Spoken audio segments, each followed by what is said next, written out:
Welcome to the show where stories unfold. Let's go. People doing big things, breaking the mold. They're changing the game, making waves every day. Big move. Shining bright with the work that is right. Shine on. This is Breaking the Silence with Nicky Nicky go in the building. Unleash your inner voice and make some Turn up. noise. Welcome to the Breaking the Silence podcast with Arthur, Nicky, Nicole. Please make sure you like, share, and subscribe. Tell your cousin, tell your friend, tell your neighbor to come over here and break the silence with Arthur, Nicky, Nicole. Welcome to another powerful episode. Sit back and relax. Enjoy the conversation.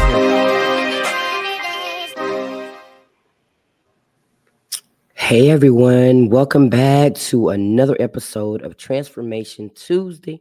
I'm your host, Arthur, Nicky, Nicole. And I'm so glad that you are here with me today to share another piece of my journey.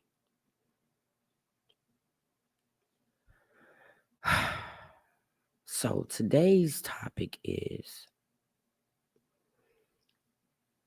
built from wreckage. Listen, I don't know what you're carrying today.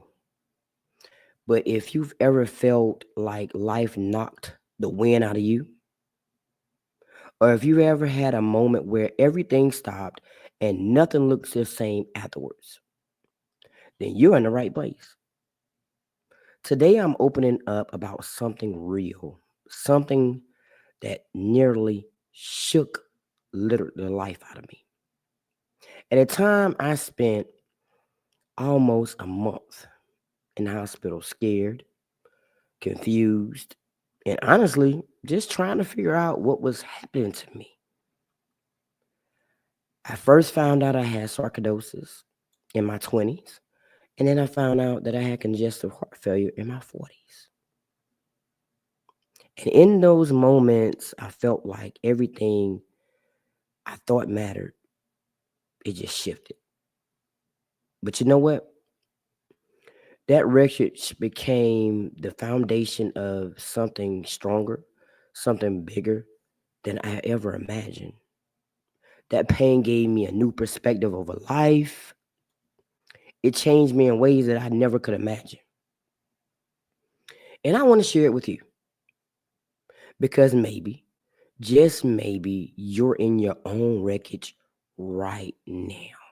And you just need a little bit of uplifting or some type of encouragement. And I want you to know that you're not alone and your story is not over. So let me take you back. Let me take you back to that moment, one of those moments that I'll never forget. So I was lying in that hospital bed, tubes hooked up to me in both arms, machines beeping all around me, nurses coming in and out like clockwork, checking vitals, drawing blood. You know the typical hospital experience, no sleep. And at that point, I had been hospitalized for almost a month. Not a few days, not a week, but almost a month, almost 30 days. I was exhausted. I was physically weak, mentally drained, spiritually shaken. And every morning I'd wake up hoping that today was going to be the day that the doctor said, you know what, you're good to go home. But instead, they just kept running tests. They kept drawing blood, more scans, more waiting. And then that one day that I dreaded, the doctor come in, and I had a team of doctors. I was hospitalized at UNC in Chapel Hill. So I had a team of doctors. I had a doctor for my sarcoidosis. I had a doctor for my heart. I had a doctor for my liver. I had a doctor for me being anemic. Just pretty much everything that was wrong with me, I had a doctor for it. So that team came in after running so many tests with this seriousness to them, right? You know how they come in with their clipboards in their hands. and said the words that felt like a punch to my chest. You have congestive heart failure. I don't think I heard anything else after that, right? The room got really quiet, but the thoughts in my head was just running. Who? Me? Heart failure? I'm still young. I've got so many things that I want to do.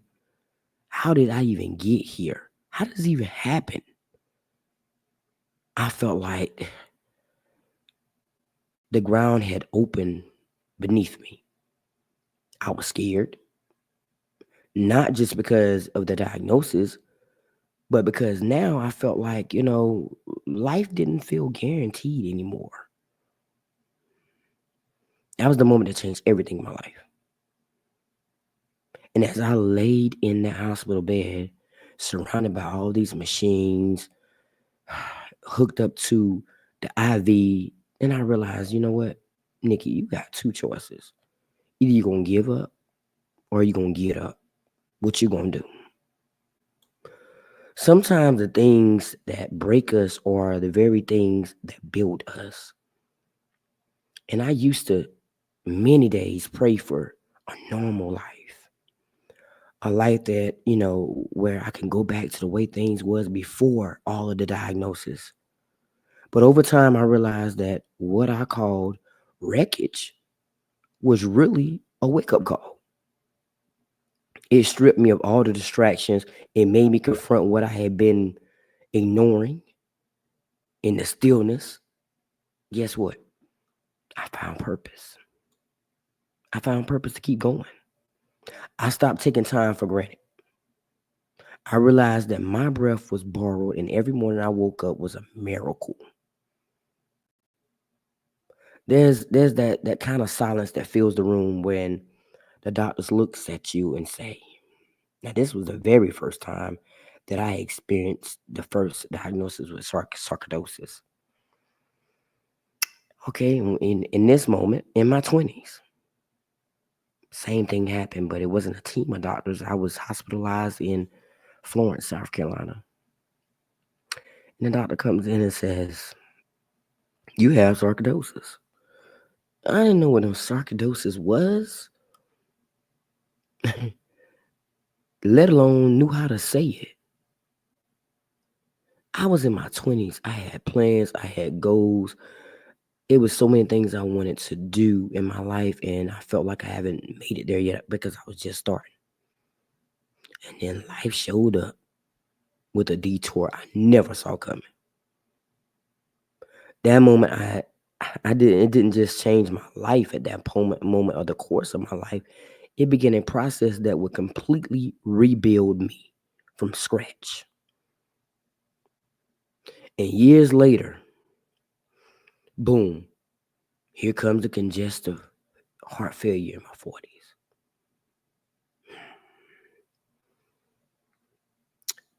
Now I felt like, okay, it's not just about surviving anymore. It's about learning how to live. So today I just want to share with you how I was built from wreckage.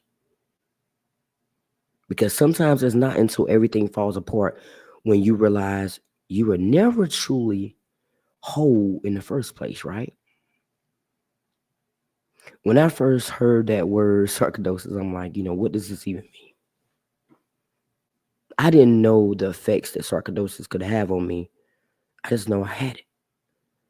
But sarcoidosis began in my lungs, and then it went to my liver eventually, and it slows your whole entire body down. Some days you don't feel like getting up. Some days you don't have the groove. You just don't want to do nothing. And it just makes you just feel really fatigued all the time. And sometimes you're in a lot of pain. A lot of pain. And at the time, I just knew something was wrong with my body, but I didn't know exactly what was going on. My energy just went down. My body was fighting me. My lungs seemed like they were always had was filled with inflammation. My breathing was, you know, in trouble. But something that we all take for granted at times became a chore for me. I went from dreaming big to praying small, if that makes sense. Lord, just, you know what? Just help me make it through the day. Help me wake up tomorrow. That's it. See, when you're young, you think you could do anything, right? You can do anything because we young. But then that one diagnosis or one or two diagnoses in my case reminds you you are dust. And just like what? Dust, just like that dust can blow away just with the slightest of wind. I was scared. I was angry. I felt like my own body betrayed me. Like, how could you do this to me? I had to change how I ate. And to be honest, I didn't have an appetite. I still can't eat but a little bit of food, very small portions of food, because I get full really fast. So I can't eat much. And I don't even have an appetite to really eat much at all. I changed how I ate. I changed how I moved. I had to change how I lived. And I used to smoke cigarettes. I smoked cigarettes for like over decades. I stopped smoking cigarettes, and then I said, I just put them down. I said, Lord, just take the taste out of my mouth. But then I picked up blacks. And I'm trying to get rid of that habit as well because it's not good for my health. People just didn't understand what I was really going through. And I look fine on the outside most days. At one point, I lost weight, and one point, I gained weight. But inside, I was fighting every single breath. But in that place of me being confused, I did find clarity. In that wreckage, I found that the foundation of something new. I began to slow down. I began to listen more. I began to appreciate more.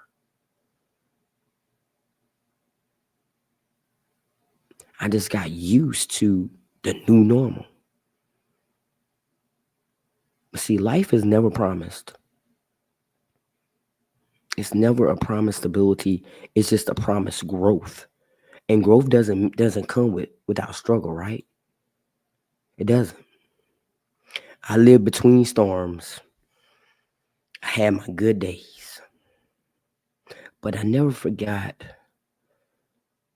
how fragile life was or is. I started to pay attention more, especially to the people around me. Some relationships faded, others grew stronger.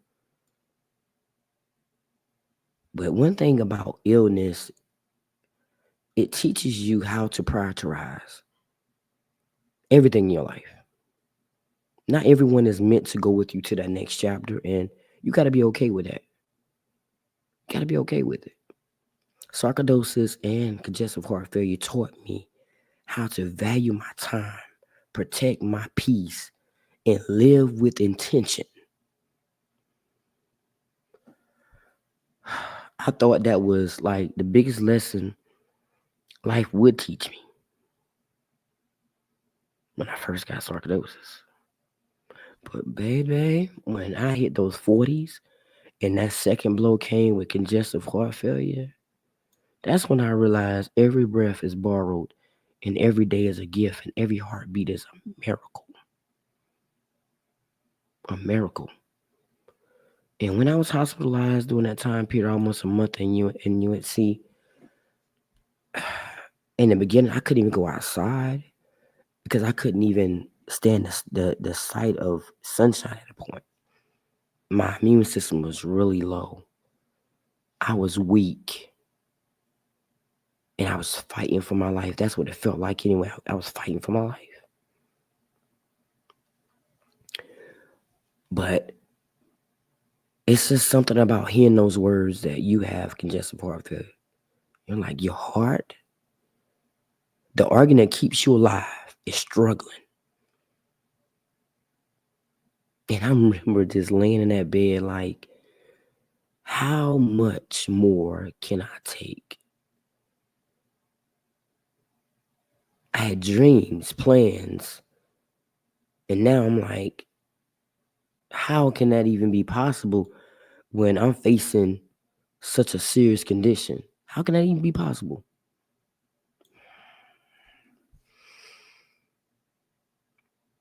I didn't just, at this time, I didn't just feel fear. I was like, all right, anxiety hit. Like it was this urgency that came over me. And I'm like, everything petty lost its value. Even though I'm not a person of holding grudges, but arguments, I never really held on to those things either. But at the end of the day, if I was, it was gone. If there was a grudge that I carried, gone. Plans I put off to someday became that someday is today. Me being scared to step out on faith and do the things that I wanted to do became today. I couldn't afford to live, halfway anymore. I couldn't afford to let my voice be dimmed because I didn't know how long I was going to be able to use this voice. And truth be told, none of us can take that risk. None of us. There were nights I didn't know if I would wake up. There were days I didn't have the strength to move. But God gave me strength, God gave me purpose. And even when my heart was failing, my faith never did. In fact, it got stronger. But that's when I made that decision. If I'm still here, I've got work to do. If I'm still breathing, I've got people to impact. And this was when breaking the silence was birthed, because you know what? I was like, you know what? It's time for me to come out of my shell. It's time for me to use my voice. It's time for me to connect people to people. It's time for me to make some type of impact in my life while I'm still here. And if I'm still standing, I will not waste another day, not another single day. And sickness has a way of making you see things more clearly than you've ever seen it before. And I started living intentionally. I tell people that I love them often, almost every single day. I hug a little bit longer, I hug a little tighter. I've learned to forgive people a little bit quicker than I used to. I stopped waiting for those moments, to come, and I started creating those moments. It taught me that I didn't need a crowd to feel valuable or seen. I just needed connection. It taught me that success isn't about how many things I own. It's about how many lives I touch. And most of all, it taught me how to honor the gift of life. And a lot of times we all take life for granted. We don't understand that we could be here and go in the next minute. Here, go in the next second. Here, go in the next day. So you have to wake up with gratitude. You have to be thankful and grateful that God's grace and mercy kept you here. Treat every single sunrise like it's a miracle, because it's a day that you've never seen before. I don't live anymore with the fear of death. I live in all life. And if you're listening to this episode today and you're healthy, don't wait for life to humble you. Live now. Love now. Call that person. Apologize. Forgive them. Stop waiting to chase your dreams. Stop postponing your joy. And if you're listening today and you're hurting, maybe you've been diagnosed, maybe you're dealing with the heartbreak or trauma, I need you to hear me right now. This is not the end. This is a turning point in your life. You are being rebuilt, not ruined. Rebuilt, not ruined.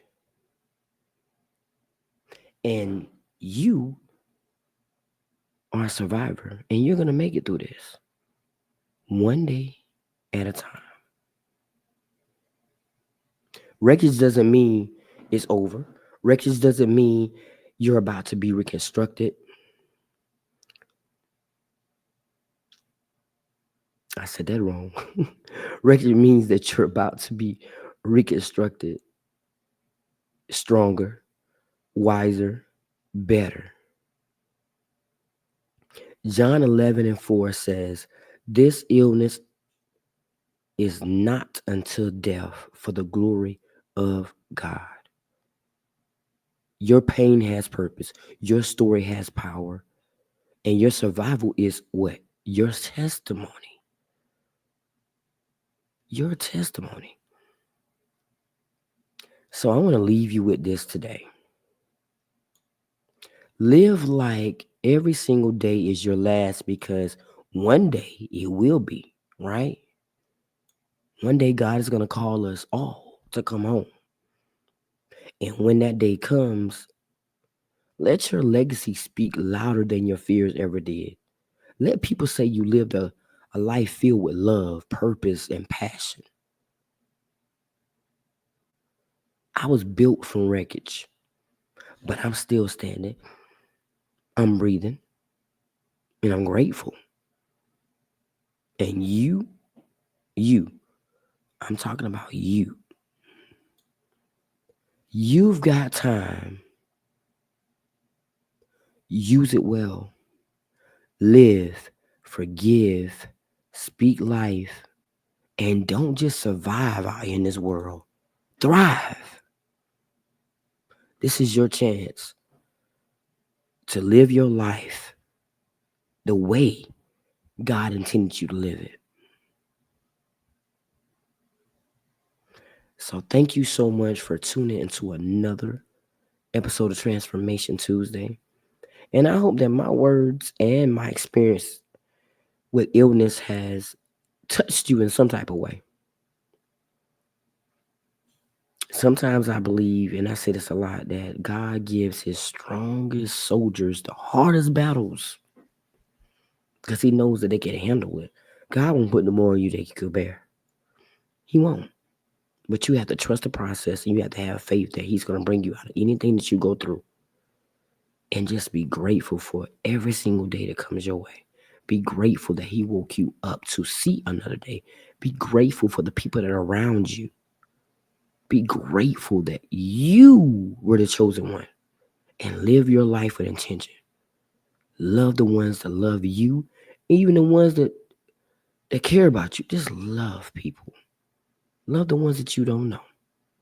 And wake up every day making sure that you show up for not only yourself, but show up for others too. So until next Tuesday, I pray for a great week, a successful week for you all. And remember, some days you're broken, some days you're healing. And both are a part of the journey. And both are okay. So until next Tuesday, y'all continue to hang in there. Later. Transformation isn't a one-time glow up. It's messy. It's quiet. And sometimes it's just getting up one more time when you don't feel like it. So if you're still in the middle of it, if you're tired, uncertain, maybe even doubting yourself, just know this. You're not behind. You're becoming. So I'll see you next Tuesday. Keep building. Broken wings still fly. If this hits home, share it with someone who's still in the process. And don't forget to hit that subscribe. We grow together out here. Later.